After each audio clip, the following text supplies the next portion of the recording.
ہمارا یہ والا سیشن ایکٹوپک پریگننسی کی سیشن میں ہی کنٹینیویشن میں کر رہے ہیں ہم لوگ. پہلے سیشن میں نے آپ کو بتایا تھا کہ ایکٹوپک پریگننسی ہوتی کیا ہے اور اس کی وجوہات کیا ہیں. آج ہم یہ ڈسکس کریں گے کہ اگر ایکٹوپک پریگننسی ڈائگنوز ہو جاتی ہے, آپ کا جیسے ہی پیریڈ مس ہوا ہے, آپ نے اپنے گائنیکولوجسٹ کے پاس جا کے الٹرا ساؤنڈ کروایا ہے اور الٹرا ساؤنڈ میں یوٹرس کے اندر یا بچے دانی کے اندر کوئی بھی حمل نظر نہیں آ رہا یا کوئی بھی گیسٹیشنل سیک نظر نہیں آ رہا, تو اب ہم نے کیا کرنا ہے.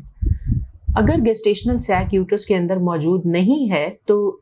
خون کے اندر ایک ہارمون ہے جس کی مقدار کو کیلکولیٹ کیا جاتا ہے یا ماپا جاتا ہے, جس کا نام ہے بیٹا ایچ سی جی. بیٹا ایچ سی جی ہر 48 آورز کے بعد دوبارہ سے کروایا جاتا ہے اور ان کی جو ریزلٹس ہوتے ہیں اس کو ڈاکٹر خود انٹرپریٹ کرتے ہیں اور پھر یہ ڈائگنوز ہوتا ہے کہ آیا یہ حمل صحیح بن چکا ہے, یعنی صحیح طرح سے آگے چلے گا, یا یہ حمل صحیح ڈیولپ نہیں ہو رہا اور یہ ایکٹوپک کی طرف جا سکتا ہے. اگر ہم اس چیز کو بہت جلدی آئیڈینٹیفائی کر لیں ایکٹوپک پریگننسی کے مسئلے کو, تو اس کا علاج ایک سنگل انجیکشن کے ذریعے کر دیا جاتا ہے.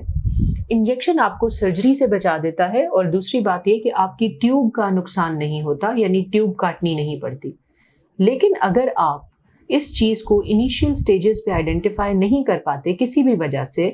یعنی آپ ڈاکٹر کے پاس نہیں جا سکے یا اسکین میں پک نہیں ہو سکا یا کسی بھی وجہ سے آپ بیٹا ایچ سی جی کی رپورٹ کروا کے دوبارہ اپنے ڈاکٹر کے پاس فالو اپ نہیں کر سکے,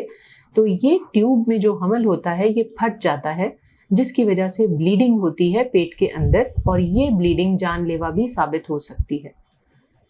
اس صورتحال سے بچنے کے لیے میں دوبارہ یہ بات ریپیٹ کر رہی ہوں کہ جیسے ہی آپ کے پیریڈز مس ہوں, آپ اپنا پریگننسی ٹیسٹ گھر پہ کریں اور 8 سے 10 دن کے اندر آپ اپنے ڈاکٹر کے پاس جا کے الٹرا ساؤنڈ کروا لیں, تاکہ پریگننسی کی لوکیشن کے بارے میں